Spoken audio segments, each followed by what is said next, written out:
Boa noite, meus amores. Estamos aqui reunidos, só nós, viu? Não dizer que tem muita gente na fogueira. Ela faz o cancelamento dela. Fizemos uma fogueira aqui, né? Nós quatro. Assar uma carnezinha aqui, Já tá doida, né? As bichas tá comendo aqui o amendoim. Aí, recepção maravilhosa. É? Com o nosso medinho. Nem a cadeira. Mostra o quê? Com o nosso dinheiro.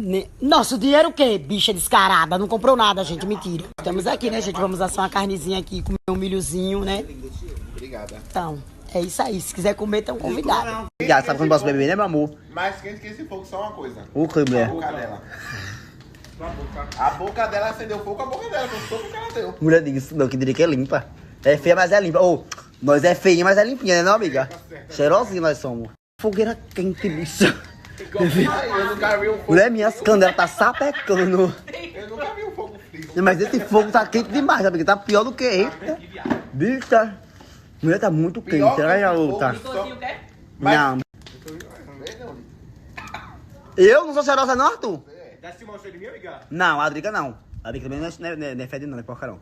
Não é bonita, mas porca também não é.